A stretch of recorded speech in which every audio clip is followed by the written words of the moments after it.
రాజన్న సిరిసిల్ల జిల్లా ముస్తాబాద్ మండల కేంద్రంలో ముద్రా సంక్షేమ సంఘం నాయకులు నిరుపేద మృతుని కుటుంబానికి అండగా నిలిచారు. మృతుని కుటుంబానికి ఎస్ఐ గణేష్ ముద్రాస్ నాయకుల చేతుల మీదుగా 10,000 రూపాయలు 50 కేజీల బియ్యం బస్తాను అందజేశారు. అనంతరం ముద్రాస్ సంక్షేమ సంఘం జిల్లా కార్యదర్శి గొడుగు శంకర్ మాట్లాడుతూ 33 జిల్లాల ముద్రాజుల వేదిక ద్వారా సోషల్ మీడియాలో మిత్రుల నుండి నిరుపేద మృతుడి కుటుంబానికి తోచినంత సాయం చేసినందుకు ముద్రాస్ సోషల్ మీడియా సభ్యులకు కృతజ్ఞతలు తెలిపారు. గతంలో ఎంతో మంది ముద్రాస్ నిరుపేద కుటుంబ సభ్యులకు ఆర్థిక సాయం అందజేస్తూ భరోసా కల్పిస్తున్న ముద్రాస్ సభ్యులకు రుణపడి ఉంటామని అన్నారు. ఈ కార్యక్రమంలో జిల్లా కార్యదర్శి గొడుగు శంకర్, మత్స్యశాఖ డైరెక్టర్ గాడిచెర్ల దేవయ్య, మాజీ ఎంపీటీసీ గజ్జల రాజు, కంచం నరసింహులు, పిట్ల విఠల్, చీకోటి నరసింహులు, అన్నవేణి రాములు, జాల భిక్షపతి, గీస భిక్షపతి, రంజాన్ నరేష్, కాంగ్రెస్ నాయకులు, ముద్రాస్ సంఘం సభ్యులు పాల్గొన్నారు.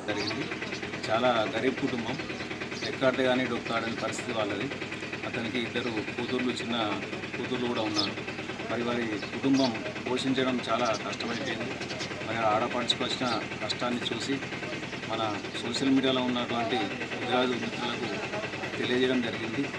చాలామంది కూడా పెద్ద మనసుతో స్పందించి వారికి తోచిన కాడికి ఆర్థిక సహాయం అందించారు. ఈరోజు వారి ఇంటికి వచ్చి మన మిత్రులు పంపినటువంటి ఒక 50 కేజీల బియ్యం, అదేవిధంగా 10,000 రూపాయల నగదు వారికి అందించడం జరిగింది.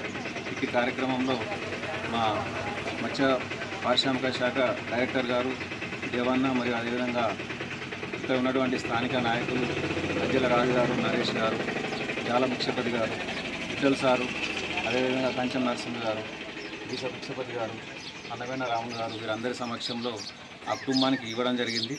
మరి ఇప్పటి వరకు మన ముద్రాల వేదిక ద్వారా దాదాపు ఒక 100 కుటుంబాలకు కూడా సహాయం చేయడం జరిగింది. మరి మీరందరూ కూడా అందించినటువంటి సహాయ సహకారాలు మరవలేనివి.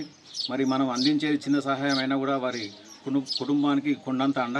మరి ఇదే విధంగా భవిష్యత్తులో ఎవరికైనా ఇలాంటి కష్టం జరిగినప్పుడు మరి మనం అందరం కూడా తోడుగా నిలబడి వారికి మనోధైర్యాన్ని కలిగించాలని కోరుకుంటున్నాను.